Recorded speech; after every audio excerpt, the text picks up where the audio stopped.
오늘 우리에게 주신 하나님의 말씀은 이사야서 1장 2절에서 9절까지입니다.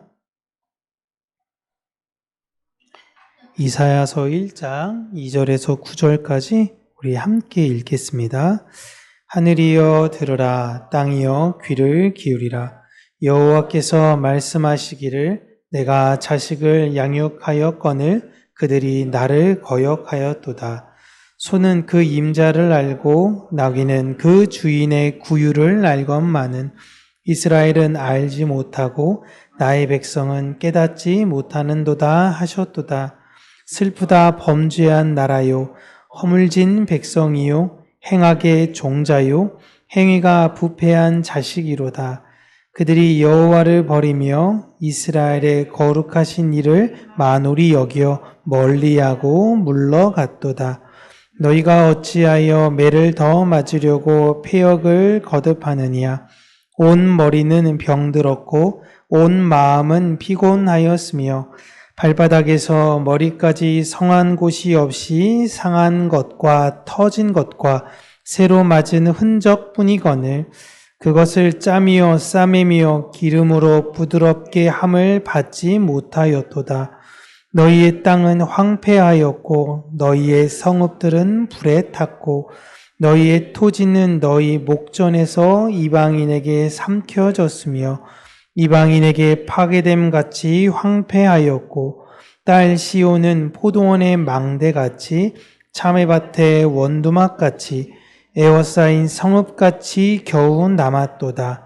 만군의 여호와께서 우리를 위하여 생존자를 조금 남겨두지 아니하셨다면 우리가 소돔 같고 고모라 같았으리로다.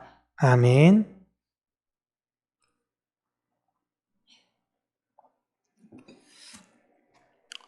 오늘은 남은 자들이라는 제목으로 하나님의 말씀을 우리 사랑하는 성도님들과 함께 나누도록 하겠습니다.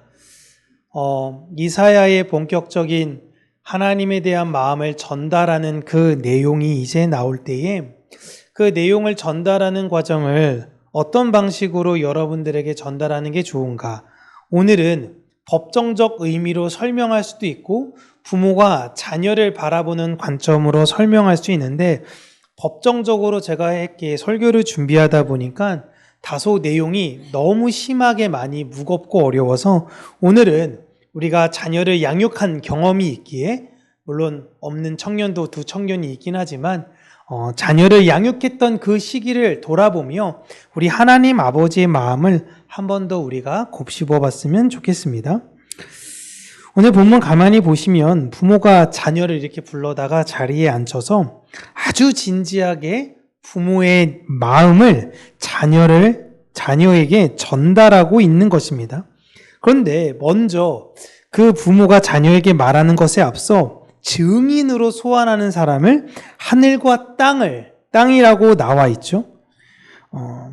우리가 어떤 문제에 관하여 시시비비를 가릴 때에 이거에 대해선 하늘도 알고 땅도 알아 라는 표현을 통해서 어떤 문제에 대해서 특히 결백에 대해서 강하게 주장하기도 하고 상대방의 잘못을 꾸질하기도 합니다.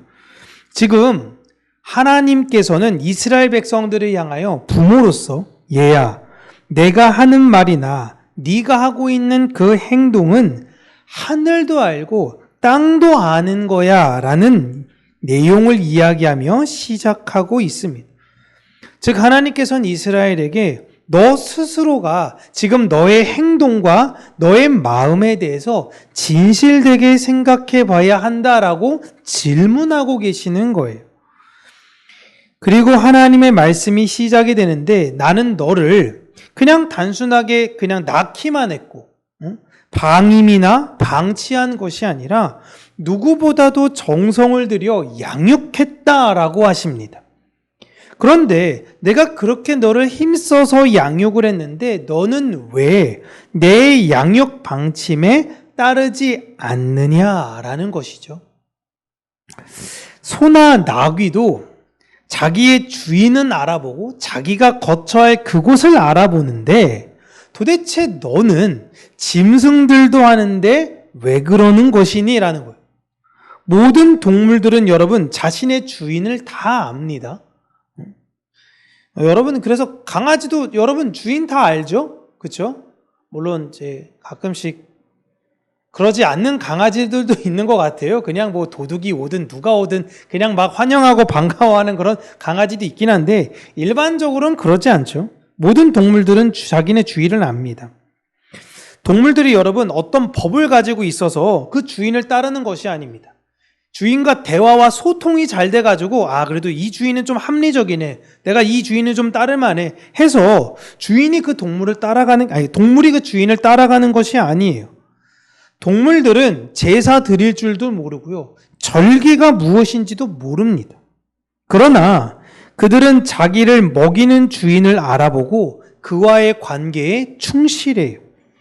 그래서 개와 고양이도 주인이 뭘 좋아하는지 뭘 싫어하는지를 안다라고 이야기합니다. 그래서 주인이 좋아하는 대로 행동하려고 애써요. 주인이 싫어하는 것은 그렇게 안 하려고 합니다. 동물들도 그래요. 근데 반면 이스라엘은 어떻습니까? 그들은 하나님과 대화도 돼요.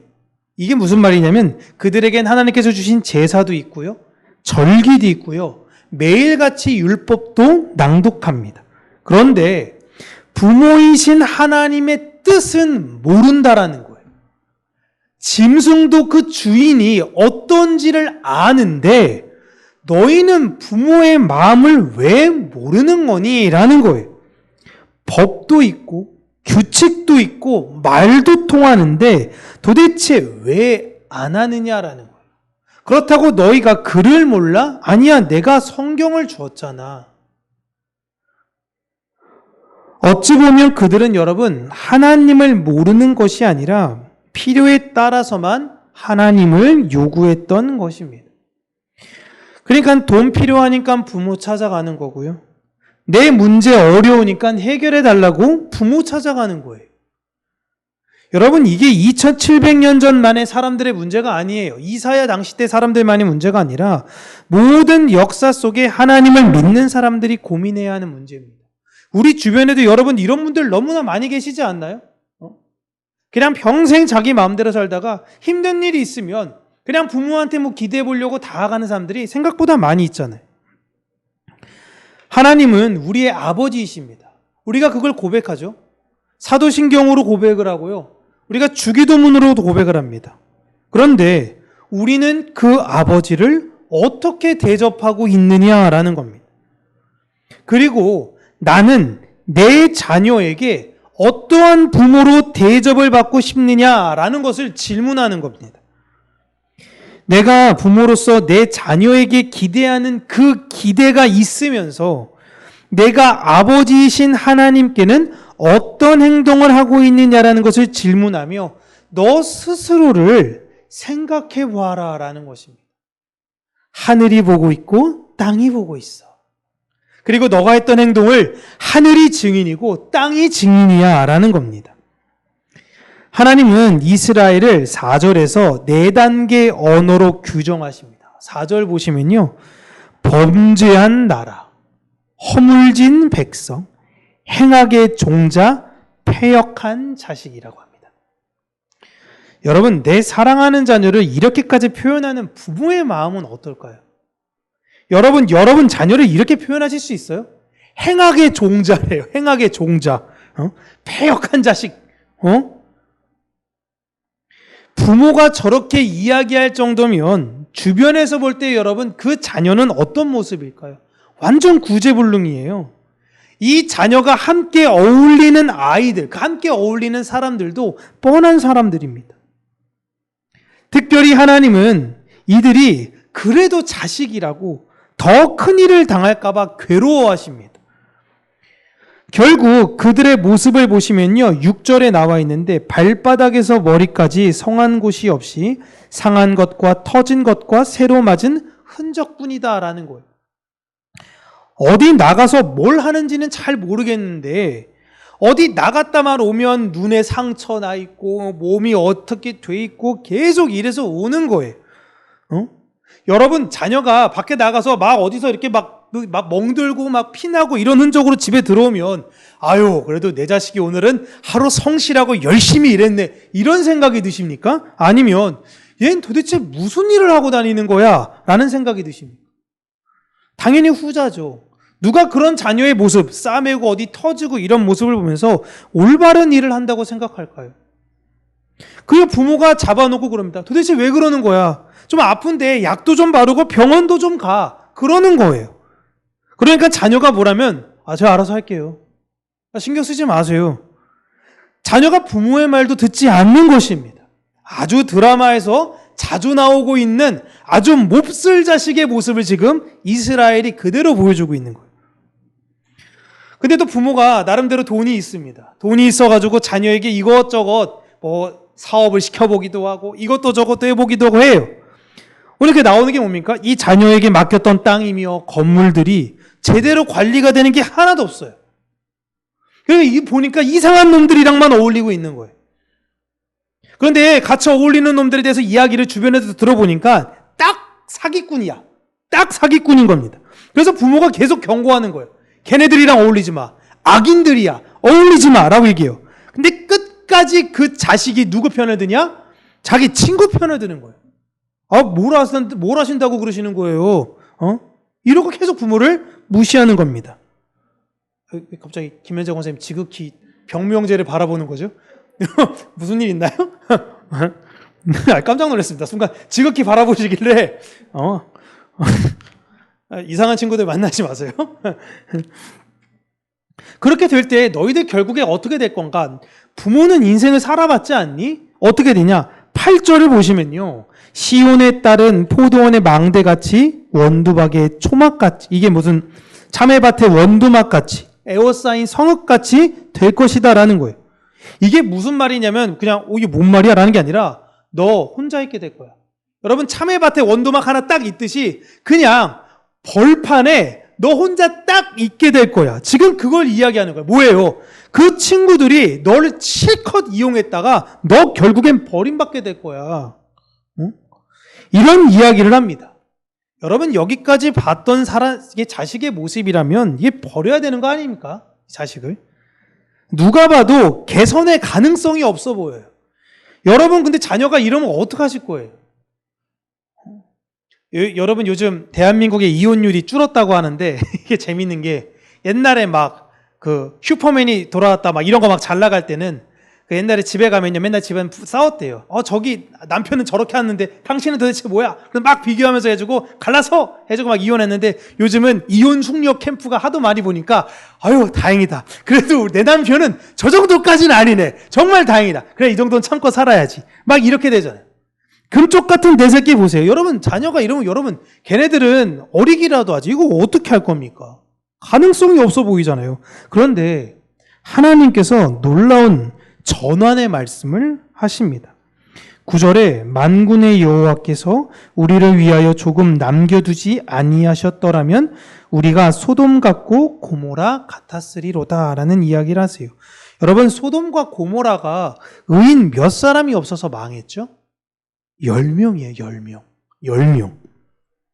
하나님 믿겠다라는 진실된 사람 10명만 있으면 그 성읍은 황폐화되지 않았는데 10명이 없었어요. 하나님이 이스라엘을 살려두시는 이유가 그 10명과 같은 자들이 있기 때문이라고 말씀하시는 거예요. 내가 원래 너는 그냥 당장 두드러 패서 집안에 쫓아내야 되는데 너 말고 누가 너랑 같이 있어서 너를 변호하니까 내가 널 못하는 거야. 지금 이거는 거야. 내 집안에 있는 자식이 아니라 아버지 그래도 그러시면 안 돼요. 아버지 그러시면 안 돼요. 그래서 내가 얘 때문에 너를 못 버리는 거야. 여러분 지금 우리에게 이분이 누구세요? 하나님 우리 버리시면 안 돼요. 버리시면 안 돼요. 누가 우리에게 그렇게 말씀하시는 거죠? 예수님이신 거예요.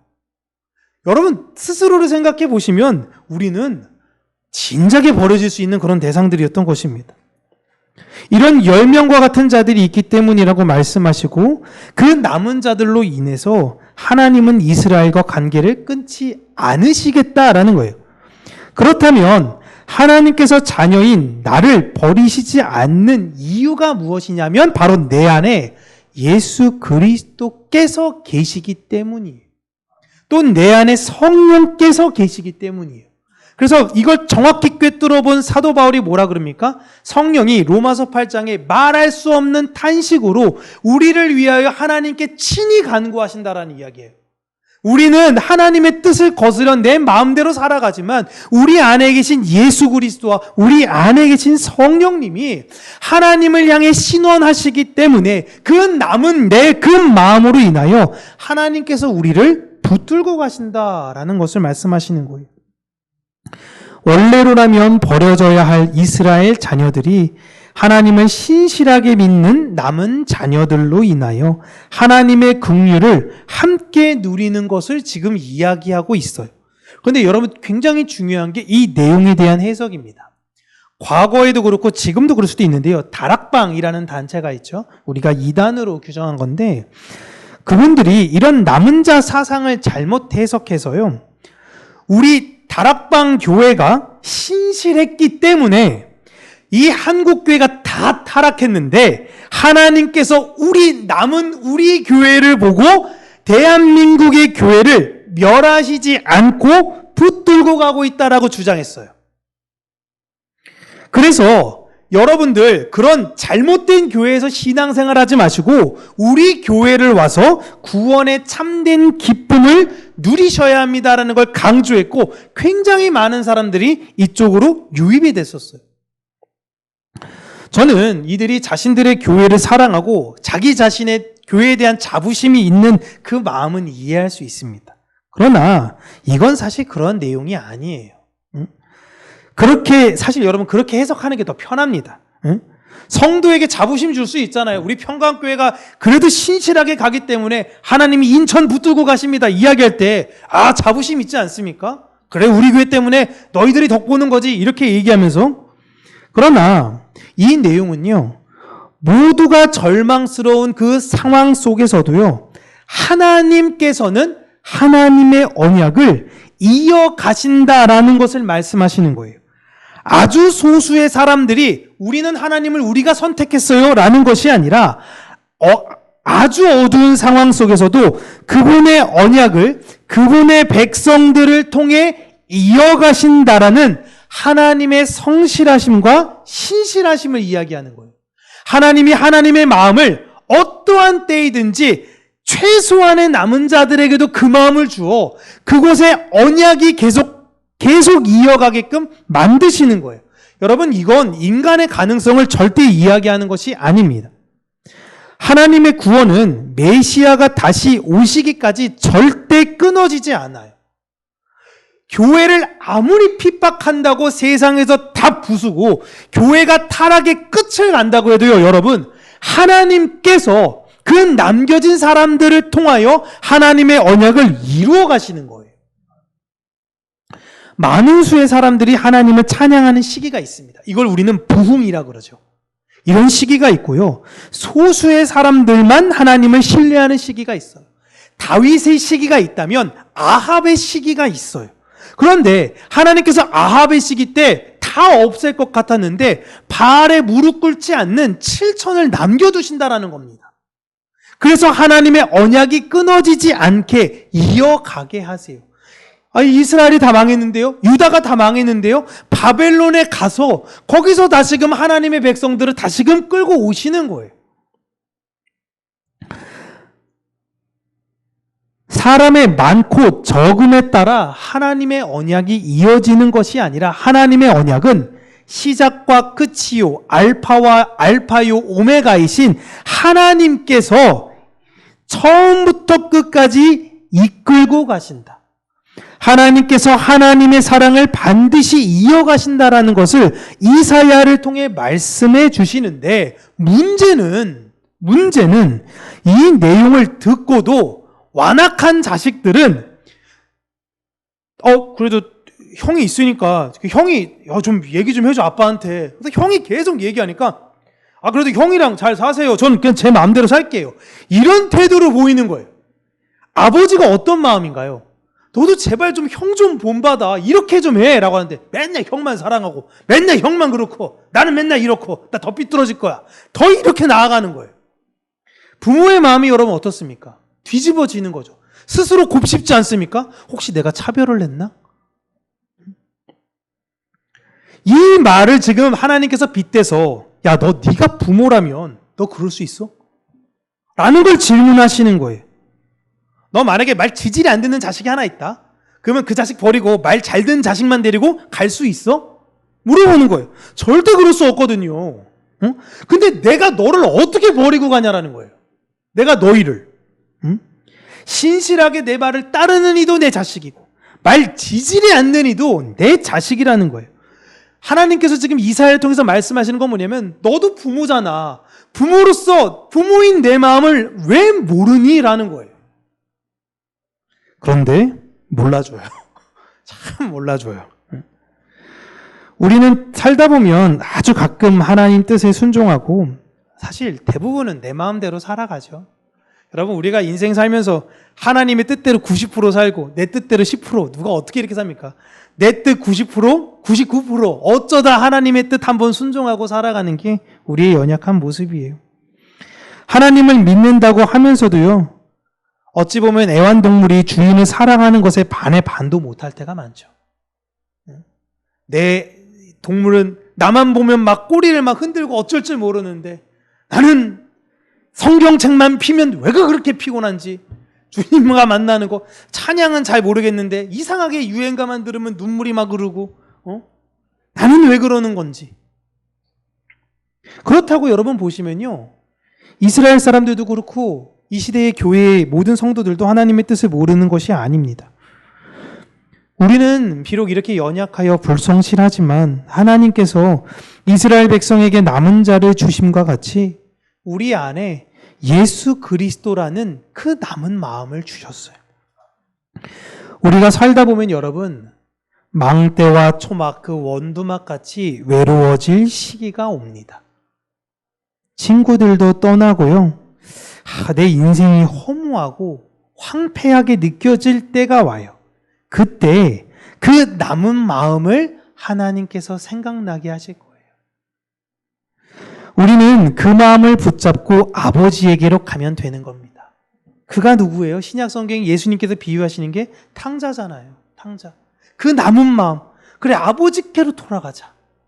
그래, 자식은 아니지만 종 노릇은, 그래도 그 집에 보니까 우리 아버지는 종을 인격적으로 대하신 것 같으니까 그래, 차라리 종 노릇이라도 하자. 그 마음 붙잡고 아버지에게로 가면 되는 거예요. 하나님은 우리를 지금 책망하시려고 하는 게 아니에요. 여러분, 부모로서 알잖아요.